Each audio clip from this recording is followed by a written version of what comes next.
Friends, welcome to the panel. You have a very, very eminent group of people on the stage who have actually dominated Indian media for as long as we can all remember. The subject today is new technology and new politics. I presume we all have some sort of a working relationship with new technology, but the more interesting part, of course, is new politics. And by new politics, it would be the politics of governance. Briefly, if I had to address the subject of governance, I could begin from no better point than the Prime Minister's opening speech in Parliament when he first, and I'm sure as all of you, particularly in this audience, know that he hadn't actually ever entered Parliament before. He's the first man to enter Parliament as Prime Minister. I still remember the stunned look on the faces of newly elected MPs as he made one statement. Even sitting out there, it jarred me a bit because I didn't know what was going to come next. When he said that the programs of poverty alleviation are over. I hope there is some startled silence here too. When he said that the programs of poverty alleviation are over. And then came the next sentence, which for me, and I think for all of us, should be the sentence that defines his whole prime ministership, that the programs of poverty elimination have begun. It is an extraordinarily significant departure, an extraordinarily different way of looking at the same compass from which we have seen. And I'll just briefly tell you, one of the first decisions that was made was the abolition of the Planning Commission, which in many senses was at the heart, it was the heart as well as the heartbeat of all economic thinking in the last 70 years. Why was it abolished? Very simple. I've tried to check the statistics, there are no specific statistics, but broadly, the number of people who were living below the poverty line in 1950 when the Planning Commission was set up, and it was set up to take on the basis of the Soviet model, not a replica, but similar to the Soviet model. And it was meant, and it did, to put the public sector on the commanding heights of the economy. But at that time, in 1950, about 60 to 65% of India was living below the poverty line. And you know that the poverty line in our country is a very thin subsistence line. The Rangarajan Commission this year has put the poverty line at 30%. Just submitted a report to the previous government. Now, if, like all of us in this room, or at least most of us in this room, we've had 3 good meals a day and haven't had a 4th on doctor's orders, then this is a statistic which we can feel very happy about, very smug about, very delighted about. What an achievement. But for those 300, 400 million people who are still below the poverty line, who are still below the 30%, it is an insult, honestly, that after 65, 70 years, we still have a population of America within our country which is barely at subsistence level. And if he has said that his governance is going to be about the elimination of poverty, then I think we are really finally shifting the compass where it belongs. Alleviation is, in my view, a smug or comfortable, not smug maybe, a comfortable middle class term. Elimination is the word that only the poor understand. And this, I think, has set in. And since in a democracy, so much of policy making is an interweave as well as a two-way process between the electorate, between the voter and the government, and that is a constant process. Therefore, the process of using the new technology in order to achieve policy goals is very critical in any democratic functioning. And to take up these subjects, I would like to invite one of our very star columnist of our times, Tavleen.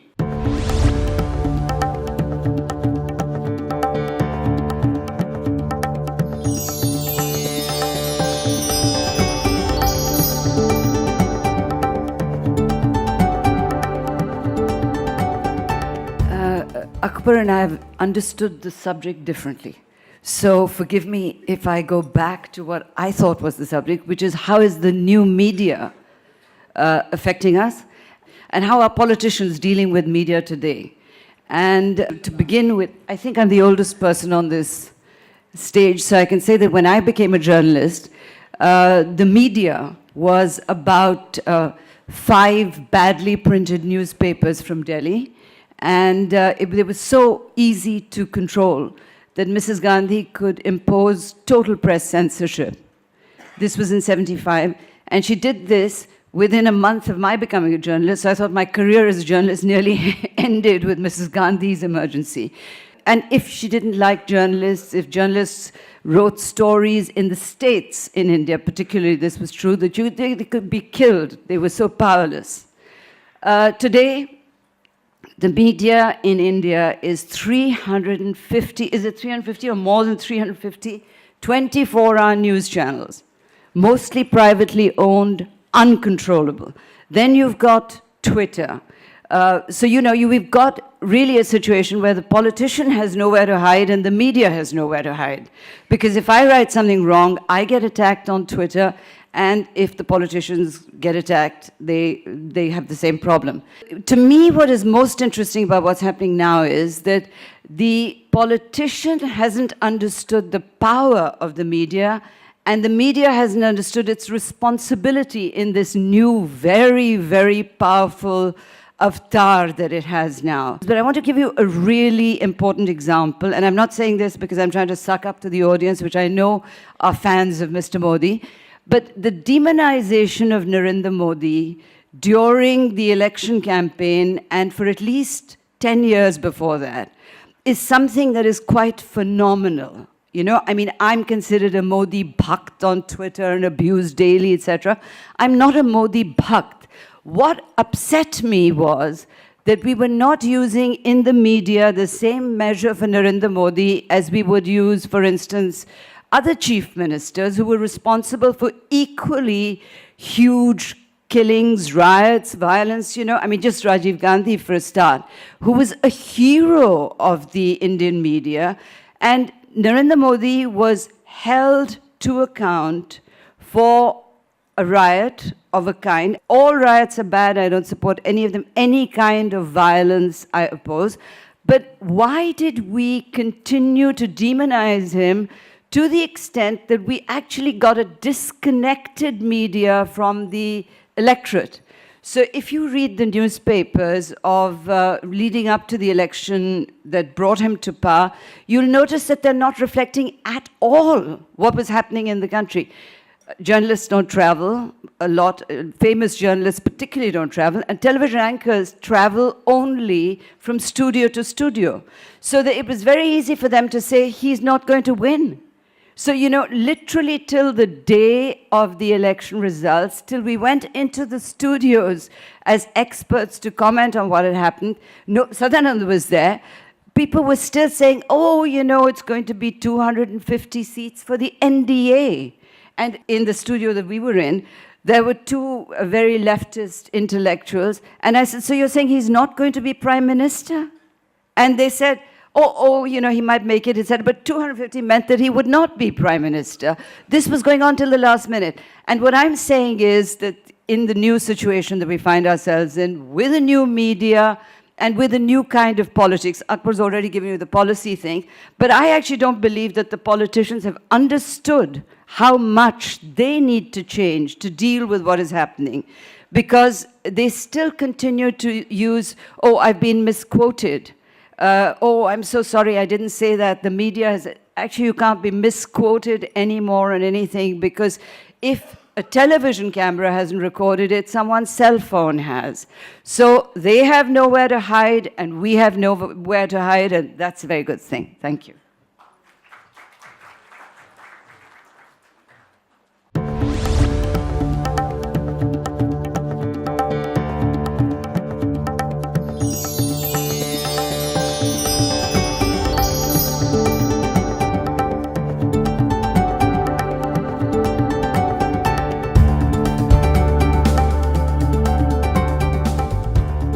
It's easy to present the politics of today and of this session as Mr. Modi and Twitter, and Mr. Modi and social media.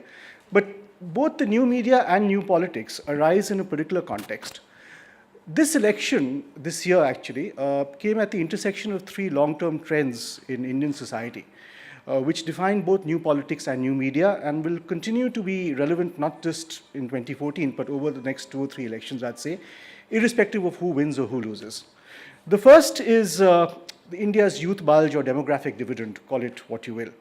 What does this actually mean in numbers? It means that in the year 2030, our demographic dividend will peak with 485 million people aged between 15 and 34, the largest such cohort in history. The youngest people in that cohort have not been born. The oldest started voting with this election. And this cohort will become more and more electorally valuable or salient in the next election and the one after that, irrespective of who wins or who loses. The second long-term trend is urbanization. If you look at our census numbers, 32% of India's people are full-time residents of urban India. But well over 60%, 65% of our GDP is urban-centric, which means that the impact of the urban economy, urban jobs, urban incomes, remittances from urban centers, urban aspirations, urban lifestyles, urban habits, the impact of all of these is way, way beyond the 32% who live in full-time in urban India. It is going deep into rural India and affecting lifestyles there, aspirations there, and inevitably voting preferences. The third trend which flows from all this is technology. From the 5 newspapers of Tableen's example, you have a whole flood of social media, technology-driven media, television, of course, and so on. Now, what these 3 elements or these 3 social forces are doing is creating a new sense of nationhood and a new national constituency, which is not top-down and driven by a paradigm imposed from above, imposed by people in Delhi, whether politicians or the media, but is bottom-up and reflective of local aspirations. Now, this is where new politics and new media really intersect. Obviously, new politics and new media, or in a sense, old media and new media, or mainstream media and new technology-driven media, such as social media, have been presented as oppositional and one against the other. One is a more democratizing tool, one is a more conservative tool. Now, that is true. It has been the case in the past few years, especially in the context of the 2014 election, as Tavleen pointed out. However, increasingly, these are becoming a continuum rather than being seen in 2 separate silos. Because much of what mainstream media is accused of living in a bubble and being unconnected with reality, is frankly also becoming true of social media. It also tends to live in a bubble, another bubble, and live in its own reality. And increasingly, social media and mainstream media actually feed into each other. Social media becomes an invaluable tool for old media to understand how India is thinking, to understand more unmediated and uncensored, perhaps, opinions, aspirations, hopes, which are being reflected by ordinary people, or certainly people who have access to technology. And it is enriching the level of debate, if you see it that way. Sometimes makes that debate more cantankerous, but is enriching the debate and is becoming very useful to understand new forces that are guiding India. We saw the impact of new media in trying to understand the politics of a country first in the US election of 2004, when we didn't have Twitter and social media then, we didn't have Facebook, we had blogs. And the blogs in 2004 in the US tended to be ahead of mainstream media in identifying political opinions and identifying political currents and debates, which reflected the Bush versus Kerry election, which was a very polarizing election in America. Of course, since then, the role of blogs has been taken over by Twitter and Facebook, more Twitter, and it's come to India as well in this election, where frankly, Twitter is sometimes ahead of the game in terms of driving political debate than so-called mainstream media. And what you see or hear on or argue about on Twitter in the afternoon gets picked up or debated on prime time by some of us at 9 o'clock. Having said that, I'd like to leave you with just one thought. The 5 newspapers that existed when Tavleen became a journalist may have been badly printed and completely boring, and may have used headlines like Miss Graf defeats Mrs. Sabatini rather than Steffi smashes Gabriela or whatever. and they may have sports news only on the 20th page or the 12th page and never on page 1. But those newspapers had a certain policy influence. The problem with media today, and both new media and old media, is that it has a lot of political influence. It's part of the political debate. It's part of the political noise at times. It has very little policy content or policy influence. And this is a challenge for both old media and new media. Are we becoming part of the noise, or are we becoming part of the larger process of governance and policy shaping? This is a question which I think involves us all, including practitioners of new media, and we should be confronting it in the years to come. Thanks.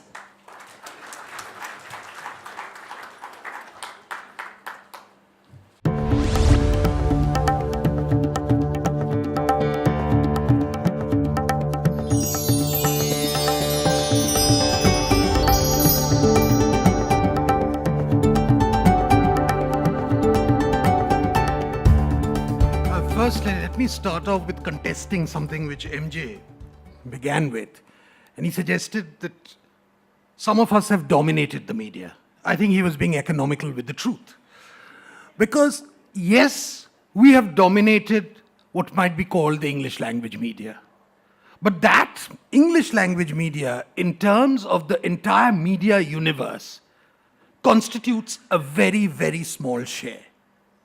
But it exercises a disproportionate amount of influence. What is a trend in the English language media invariably gets picked up and reproduced in other languages, in other Indian languages. That is a phenomena. And therefore, if in terms of influence, we have considerable influence. But in terms of reach, our reach is probably very, very limited. Secondly, MJ spoke about the new politics of development. And I think he has a point, and he elaborated on that. But there is a new politics of the media, which I would rather emphasize. And this is a new politics which came into being post-1996, which is really the time when satellite television started entering the individual households. Now, I was talking to Jayant Sinha about some months ago, and just after his election, and he mentioned something which has always struck me. He said that in the 2009 election, in the Hazaribagh constituency, which is essentially rural and not very well, in terms of communications, there are far-flung areas, Naxalite-dominated regions, etc., power supply erratic. He said in 2009, about 40% of the households received television, had television sets or had access to television sets. By the time of the 2014 elections, he estimated that over 90% had access to it. So the reach of television has multiplied, and it can be safely said that it has become today the most powerful medium in India. Yes, it has challenges. It has challengers, rather, in the form of the printed media. It has challenges in the form of the social media. But as of today, it clearly dominates. And it dominates and it sets a trend. The most important trend which we are seeing increasingly is, and this is inevitable and bound to happen where there are so many television channels, not all of which are economically viable and whose sources of funding are, to say the least, a little dodgy. First is, there is very little expenditure on news gathering. It's the cheapest and most cost-effective thing to do is to get 4 people here, like they're along a studio, contrive a fight, and that's the end of the story. You start some issue in the morning, and make that a subject of discussion in the evening. That may have nothing to do. Therefore, you'll increasingly find that there is a mismatch between what the television channels say in the evening and what your morning papers say the next morning. Not always, but in a very large number of things. The hierarchy of news has become arbitrary and in some senses maverick. And maverick sells. That's the second point. Another point which has to be made is that since there is fierce competition among television channels for what might be called TRP, since that determines the advertising revenue, etc., they cater to the lowest common denominator. And the lowest common denominator is reduce public life to a slugfest. That is, everything must be reduced to a series of bites. As it is, television is one of the most superficial medium. The trick in television is come prepared for about, with 4 sentences in your head. If you can use 2 of them and they're catchy enough, that's all. You don't need to say anything. You don't need to know about the subject. You don't need to anything else. That's all. Sound bites. If you can get it, if you can master that, you've done it. That's really the trick of television. I mean, I'm just as a sort of an old practitioner in case. Now, the other day there was a recent discussion, for instance, on Nehru's birth centenary. We were discussing the legacy of Jawaharlal Nehru. Now, that's a subject which is interesting itself. It has many views, there are many facets to it, etc. It's a serious subject. But you bring in spokesmen of BJP, spokesmen of Congress. What do they have to, really? Everything has to be made into that thing. That means it's a gladiatorial arena. And why has this come about?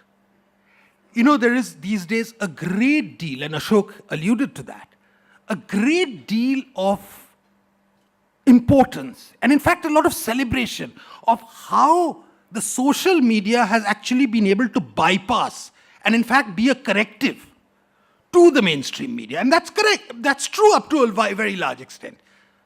But one of the biggest problems of the social media, particularly the 140-word character platforms, is that by and large they have become reduced, and it's by the sheer length of the interventions to determine it, a world completely separate. Because there are various universes. There's no one universe in the social media. There are multiple universes. Each of them are speaking to their own communities. They're not addressing a larger world. So there are various bubbles which have been created, and all of them are feeding on each other. And that's half the problem. Another corresponding problem, which is felt in a country like India, is that by and large, a platform like Twitter is in English. The knowledge of English in this country is uneven. So a lot of people, their expressions often tend to be rather jagged. And that itself causes a problem, and that becomes a self-fulfilling thing. Whether we'll see a little more refinement once Hindi and other languages come into play is something which will be worth exploring in the future. But for the moment, there are distortions. So while we talk about how much social media has changed the scenario, yes, it has changed the scenario insofar as today it makes individual journalists, individual anchors no longer prima donnas, but allows a degree of insolence from the layperson attacking them or questioning them. There has been a leveling of that. So that's a good thing. There's a democratization. But it has created its own problems in its stead. And most important, it has created the problem of it has made traditional journalists even lazier, because there's nothing better to do. You just pick up 5 things from Twitter and Facebook and just put them in, and that's your report. So the distortions which have taken place are quite apparent. Now, in my view, the media scene in India is it's still work in progress. There's a lot of dust. It hasn't settled down yet. Nobody really knows the size. Mr. Modi sometimes in his election campaign used the social media as a platform to bypass or go over the heads of the traditional media. But I don't think we should overstate its importance, because the ground realities were in his favor. So the social media merely acted as a very convenient bridge. If the ground realities weren't in his favor, then the social media wouldn't have been of any use whatsoever. It's not that other parties don't have effective social media. Each of them are getting better and better and better as a form of political communication. So, I think it's very good in one sense that there are three themes which always agitate people in India and which people have a view. Every individual has a view on cricket.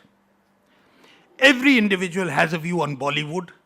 And increasingly, every individual has a view on the media. And I think as long as this is there, I think we will ultimately evolve into a situation where we are perhaps a little better informed and we are better able to appreciate the complexities of the world. But that, I fear, is a few steps away from what is actually prevailing on the ground today. Thank you very much.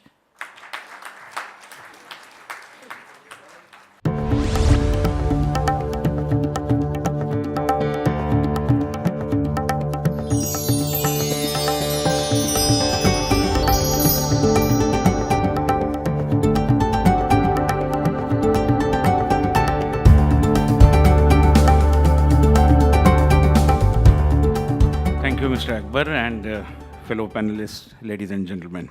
To the right of Mr. Akbar, there are three very senior journalists, and to the left, I was left, the only politician perhaps, and therefore you can guess how media is driving the politics today. Having said that, much has already been said about new media, but perhaps new politics requires greater attention. I believe the entire discourse about new politics is about new generation and new society as well. And therefore, if we see the politics in this country during the last maybe couple of decades, the contemporary political narrative as what we see today is less about identity issues and more about governance, which certainly is greater secularization of our electoral politics at least. And in a way, in the context of the health of democracy, this is certainly a very welcome development. The percentage and the proportion of governance issues, I believe, is increasingly dominating political discourse, which I believe is a welcome change. And therefore, I believe governance is increasingly becoming the most distinguishing factor.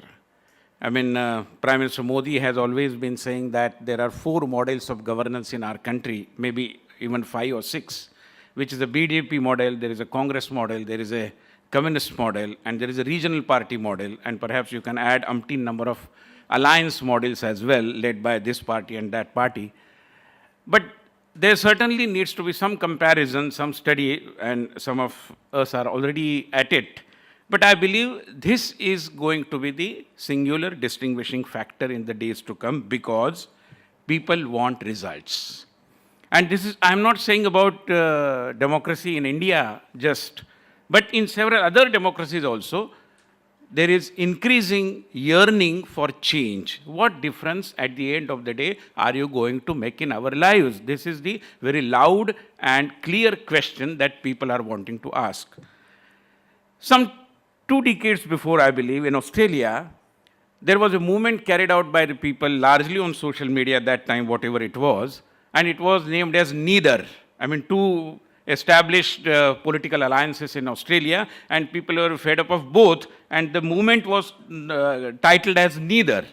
I believe situation has arrived in India, especially in states like Uttar Pradesh, like Tamil Nadu, and certain other states also, where people are likely to go into that mood and would like to reject both the available alternatives and established alternatives and will go for a different alternative. So things have come to that stage. And as I said, people want results. And I'll give you one example. While the 2014 Lok Sabha campaign was on, there were several young enthusiasts, young volunteers who were coming to the party and people like me and wanting to work for. And one of them, hardly 20-something, one day asked me, do you know, Vinayji, what our generation wants? I was a little appalled by that question, but I said, yes, I can say I know because almost of your age, my son is there in my family, and therefore I believe I know. He said, it's simple. We want 5, 4, 3, 2, 1. I said, would you please explain? He said, it's very easy. We want 5-figure salary, 4-wheeler, 3-bedroom hall kitchen, 2 kids and 1 wife, period. I was aghast. Should I deplore or should I say that this is becoming very materialistic and very narrow, or should I say that he is very clear in his mind and very, very precise and very focused, period. Nothing more and nothing less than this. So this is the change. This is the new generation. This is the new society which is shaping the contours of new politics which is emerging. And therefore, people want result-oriented, clean, non-dynastic, and more open democratic politics. Whether parties are able to deliver that, that is the moot question. A significant change which I am experiencing after whatever happened in Delhi, especially last February, I believe the anti-politician narrative in our political discourse is taking a backseat, because now we have a politician who is there to deliver, and people are, with all their aspirations focused on him, are wanting to give him a chance, and therefore the kind of anti-politicianism that was there few months before, I believe has taken a backseat, which is a very welcome thing. There are certain commonalities insofar as new media and new politics is concerned. And one, of course, centers around the crisis of purpose, which was there and is also there in certain political segments, and is there in media also, I'm afraid. But one significant factor which has certainly influenced our way of gathering information and allowing media to influence our minds, both the mainstream media and the social media or the new media as well, is that I'm also a student of journalism, and here are so many distinguished journalists right on the dais. And we were told in our school of journalism that news is sacred. 20 years before, I think, this was given a go-by, and no more people considered that news is sacred, because you are not going to deliver the news as it is, and news is adulterated with whatever views that you have, and you present it that way in an unabashed manner, saying that otherwise there won't be any spice. And with the electronic media, in a way, taking the center stage, the print media thought that if the news has already been delivered yesterday in the evening, if I have to tell it again, I have to mix some views in it, give it some color. And that perhaps was the starting point of lack of credibility coming there into the mainstream media, especially the print media. This, in a way, has, this particular situation, this lopsidedness, I believe the social media tried to correct to a certain extent. Some correction was brought into it. And therefore, the new media, I believe, has a greater role. Basically, as we have seen during the last election campaign, that there is some kind of a dialogue, some kind of a sharing, and more importantly, some kind of a participation in the process of public opinion making, which is very important, which was earlier kind of entirely left to the mainstream media, the television channels, the kind of discussions that we witnessed, and also the edit pages or the news adulterated with views coming from several print media journals. And I'm sure all of you are aware that how politics of vocabulary was also played through the print media. If a particular gathering is there, it is the masses, and if there is a particular gathering, there are hordes kind of thing. All these kinds of things we have been witnessing all along. But I believe some kind of a correction has come there thanks to the social media. But again, like mainstream media or like politics, the issue boils down is that about the content. Do you have a message to deliver? Without a message, again, I am afraid the social media is also not going to take us beyond wires and light in a box, which is very attractive. If you see the political parties and their portals, there also you find, I mean, many political parties are there on the websites, but the kind of messaging that is happening through that perhaps requires much to be done. And therefore, as it was said in 90s when all these things, computers and e-things were very new to us, in a discussion, I think that time Mr. Karnik, who was heading our NASDAQ or something, he had very rightly pointed out that if we don't take care of the content, we will have some kind of an emptiness all around. I believe that is a very profound statement, and we need to look at that as well. The impact of new media on politics. I can certainly give one example. Of course, many experimentations need to be happening more and more. But the way Bharatiya Janata Party is conducting its membership campaign via the cell phone, which has in a way redefined the idea of political recruitment and in a small way restored respect to the act of joining political party, which is very important. You are not now left to somebody and he giving you the receipt or he inviting you to his party office or he coming to you. You can on your own. I mean, this is the height of democratization of joining political party, which is, I believe, very important. Again, to conclude, I believe the crisis of purpose is very central to the ability to make impact or ability to set agenda, whether that of the political parties or that of the new media, new politics or new media. And unless we do that, I think we will be facing another round of challenges.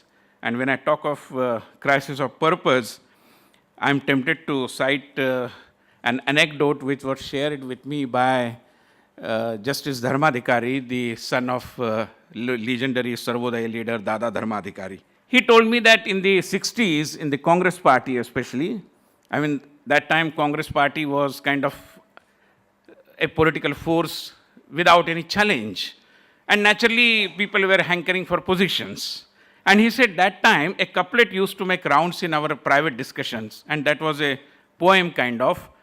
It used to say that, चुने तो minister, गिरे तो governor, नहीं तो vice chancellor, उस जमाने में शायद होता था, और कुछ नहीं तो सर्वोदय है ही. I believe we have to save ourselves from these kinds of situations. Thank you very much. For very different perspectives, for very brilliant perspectives.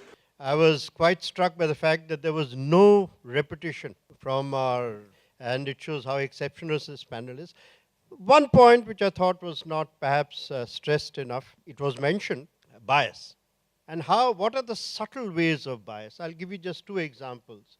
That bias is not necessarily in what you do. Very often bias is expressed in what you don't do. That too is a form of manipulating media. Two examples I'll give you from television, since it is undeniably the most powerful medium that we have today. Not the most influential, but certainly the most powerful. Last night, while watching the exit polls of Kashmir, one figure, one statistics was kept on, being put into play for TRP purposes, I presume, which is that 35% of the electorate had absolutely no trust in all the political parties of the country. Very disturbing, very unfortunate, and so on and so forth. But nobody mentioned the fact that this means 65% have, right? And this, compared to what I think would have been the state in 1990s, is a remarkable improvement. And I do believe, and I do say, if I have used Chopin's recipe of a soundbite to say that irrespective of which political party has won in Kashmir, one thing I am absolutely certain is that India has won the Kashmir elections. Second, during the general elections, if you noticed, again here's an example of bias, how was the bias exercised in not showing Rahul Gandhi's crowds? Almost never was the audience of Rahul Gandhi shown. And Narendra Modi's audiences were very briefly shown, very briefly, almost a kind of obligatory 3 seconds, 4 seconds. And then you would go back. Because there was so much more to be known from the reactions and faces of the audience than from the speaker. But no one, I mean, I'm letting aside the fact that during the great Rahul Gandhi interview, nobody was told that there were 3 coaches and 4 assistant coaches and 72 people who knew grammar. But, but I'm just telling you the obvious, what was just left unsaid. So apart from churning out sound bites, what advice would you have for politicians with respect to the media? First, the most important thing is, just because a question is asked to you doesn't mean you have to give an answer. And that is not an advice to Jayant, I know, who doesn't fall into the trap. But there are large numbers of people who do. And secondly, to some of the spokespersons, is if you don't know the subject, don't appear. Well, you want to know the trick. Irrespective of question, give the same answer. Empowerment. So my name is Nishit Desai. What do you think is the future of the traditional television? How many channels do you think would you have in next 5 years? Personally, I feel there will be at least 3 to 10 million channels, individually owned.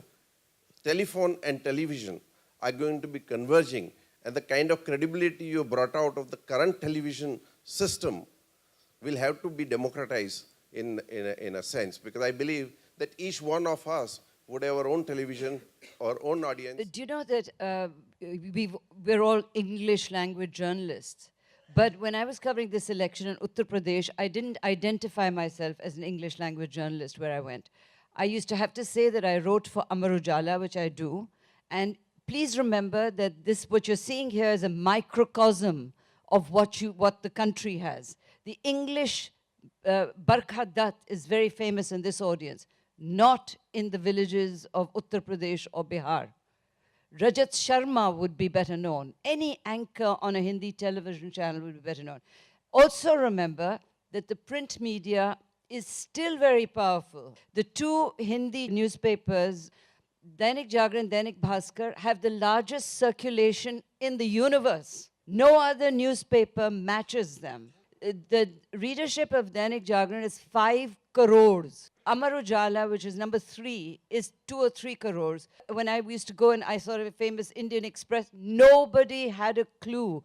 So what we're seeing, what you're listening to here, is a very, we're in a little cocoon.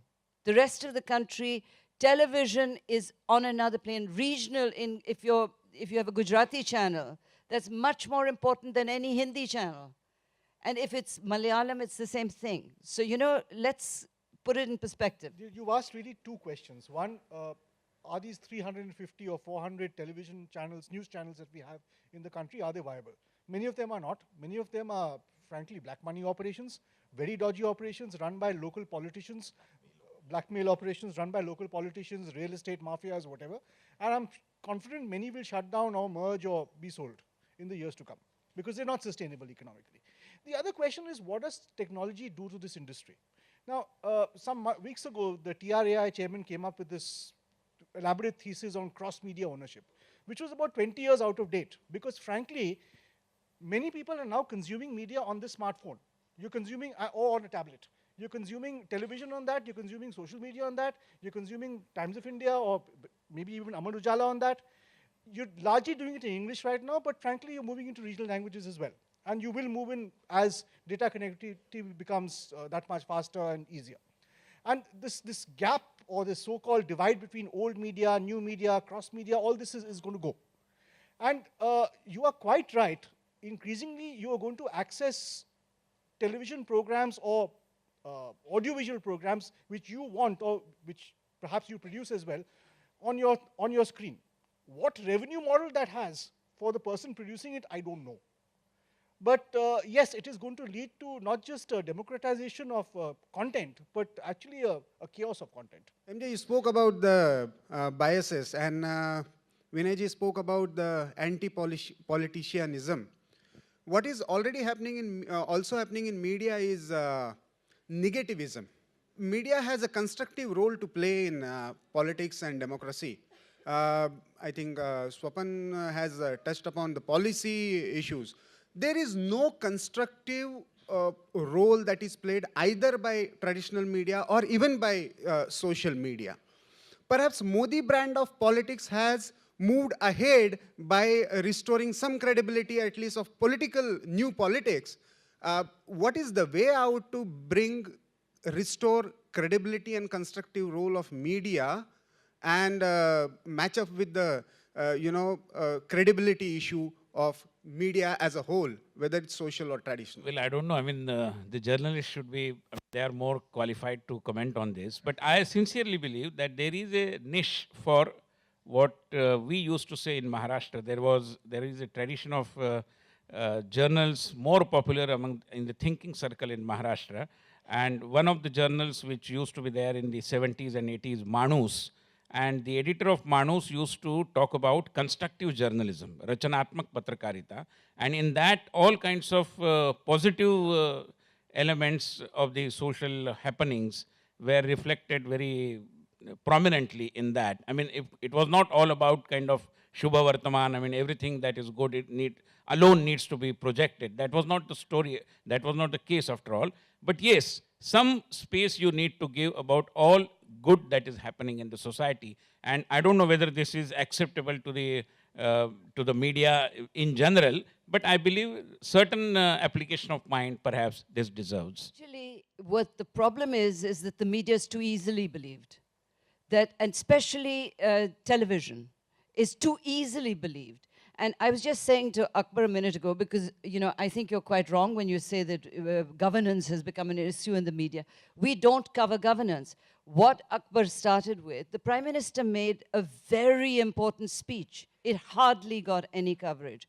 The other day, he was in Jaipur, the village that he's adopted, and he made, which in my view is probably the most important speech he's made since he became Prime Minister, where he spoke against female feticide, where he said to young people that they should clean the village, that it shouldn't just be cleaned for Modi, where he talked about a whole range environment not covered by either television or the print media. So actually what we need to worry about is that the media is too credible and should not be.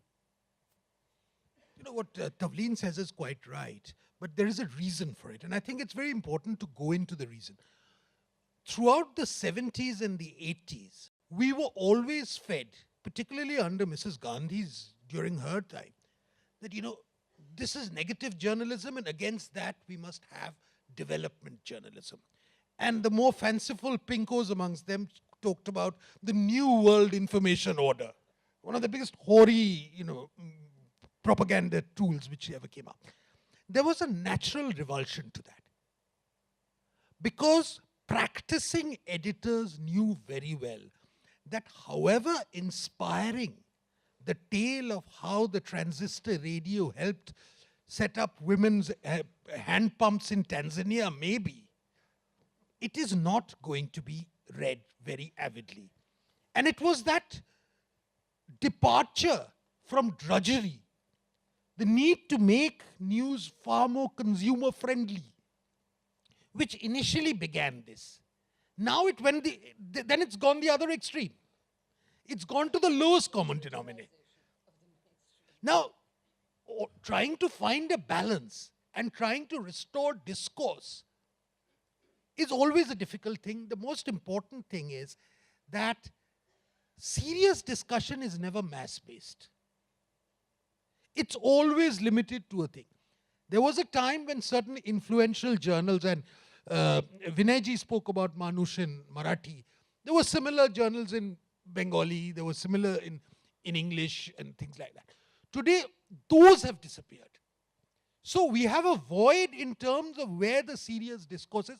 1,000 words of an editorial page comment does not suffice. So it's that void of is India becoming less of a reflective society as we become economically more advanced? That's a very serious question, and I think we need to think about it. Is it because our education system has become too functional? Is it because in our haste to make ourselves acquire a scientific temper, we've taken it a little bit too literally and forgotten that there are various aspects of human life which go beyond just some proving black and white proofs. So these are questions which have a bearing on society as a whole, and it's just way beyond the media, and it's way beyond the media's comprehension. While we criticize media and all this sort of thing, why don't you switch off your television when they're shouting and screaming? Why do we not have foreign newspapers allowed in India, which would allow more editorial diversity? You know, like articles that Sadanand Dhume writes, only facsimile versions of the WSJ, FT, etc. are allowed. And related to that, is that the reason why we don't have right-wing newspapers or television channels in India? I mean, this is quite erroneous. This used to be the case about 20, 30 years ago. But it's no longer, because I think most of opinion appearing in New York Times and so on appears now in the mainstream press quite, you can buy the journal. Yeah, you can buy, well, not that. Whatever, you can still buy any newspaper you want. All you have to do, go to the marketplace and remember to have a very fat wallet. New media has played an important role in attacking the credibility of the old media. Will that lead to some sort of introspection, if I can just shift gears a little bit and talk about the old media? Because the old media really hasn't changed very much. They continue with the same sort of bias that you mentioned earlier, misreporting even, sensational journalism, if you want to call it that way. Are there efforts that you see in place to reform old media? Because certainly social media in India has made old media accountable in a very big way. Excuse me, I don't know what social media you're talking about, because the kind of garbage I read on social media is frightening. So actually the role of mainstream media to play a more responsible role is more important than ever before. Social media has corrected distortions and acted as a check on the excesses of individual journalists. I don't think it has acted as enough of a corrective yet on the old media as an establishment, especially the bigger brands. I don't think that has happened yet. Maybe it will happen in the future. But to go back to actually a previous question, which ties in with this one, if you want to rescue so-called old media, I have two very simple solutions. One, the government of the day should stop giving the media a convenient hook and a convenient controversy on a daily basis, which frankly the UPA government made a habit of doing. This government is not as bad, and hopefully it won't become. Second, stop giving the media government ads. Teach it, tender ads especially, and those massive ads on National Minority Day, National Majority Day, National Cricket Day, National Football Day, whatever. Don't give it fish, tell it to go and learn how to fish. And let the market then decide which newspapers have credibility, which ones don't, which ones can stand on their own, which ones can't. We need to get out of this culture of government handouts in various aspects of our society and our life, including the media. I think the debate got a little sidetracked between old media and social media, while actually the debate should be about digital media, because that is the direction in which most of the media is moving. Even the PM understands that. So my question is, how do you see digital media evolving, both from the print side, TV side, in the way they're going to use digital technology? What is your perspective? I think probably the greatest challenge before digital media is to acquire a revenue model. As of today, digital media exists as extensions of traditional media, and where they are not, where they're independent, by and large, they are still subsidized by somebody. So unless they realize, how do we make money? Where are the ads going to come from? What is the revenue stream? This fundamental question has yet been unanswered, which is the reason why a lot of players are still hesitant in abandoning the old media. Yeah, on this point, listen, the arrival of new technology, there is nothing new about new technology. The oldest media was a megaphone, we're still using it. Then there was print, there was radio, there was television.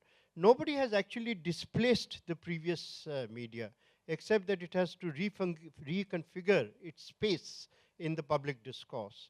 But the point that I don't see addressed very often, irrespective of what technology to you, what is the quality of content? Is the content credible? And if the content is not credible, the means by which you take it forward really is comparatively unimportant. Does the power of money and corporate ownership in media trouble you? Well, yes and no, in the sense, I mean, this has been the way the media houses are being run world over. So, I mean, you cannot wish it away. Only thing is that, I mean, and on this also, I believe there is a near total unanimity in the political circles that the media requires self-regulation, and therefore, whosoever controls it, if that kind of self-regulation about which the talk has been there all around for several years, if there is some consensus building around that, I believe things could be naturally taken care of. It need not unduly bother any of us, I believe. The revenue model for media is advertisements. My question is unaccountable advertisement and the power of money, the one who advertises decides, is that the cause of the quality, and shouldn't there should be correction into accountability of advertisement itself?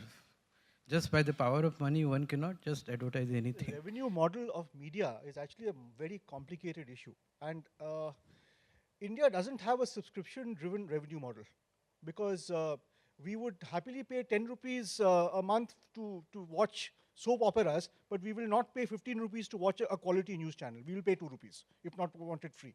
The same goes for newspapers. The cost of producing a newspaper, even the newspapers we have, which with all their problems, is well over 20, 30, 40 rupees. So a magazine takes hundreds of rupees. You will not pay that much. No one will in this room will. So it will have to be subsidized by advertisements. Even with the advertising budgets being what they are, the fact is much of good journalism today is economically unsustainable, not just in India, but in the West as well. Take one example. Many big media companies are actually becoming event management companies, which are using events to subsidize their editorial products. 30 years ago, my mother or my aunt read Femina, and Femina was a mainstream women's magazine. Today, Femina is a forgotten magazine. It's just a collateral brand of a beauty contest. And the beauty contest sustains the editorial product. So this whole business of the revenue model and sustainability and whether the advertiser can call the shots is an important issue, but the answer is, are you willing to pay 50 rupees for your newspaper? Provided it's very good. And if you are, then you have a right to ask that question. If you're not, then I'm afraid you will get the newspapers you're getting. My question is from a law enforcement perspective. Do you believe that the new media, the digital media, should be subject to the same regulatory regime as the old media, for the simple reason, like, for example, we have the Section 66A of the new IT Act. Now, that is so broad in its scope and interpretation and its potential for abuse. And given the fact that, the bulk of the constabulary and the personnel we lead at the sub-inspector and constable level simply do not have understanding for nuances, do you think we need to give the new media greater regulatory latitude in terms of law enforcement? I think it's always wrong to look upon the problems of the media or the problems of free speech from a sort of home ministry perspective. It's always been a problem in India, and it creates a lot of distortions.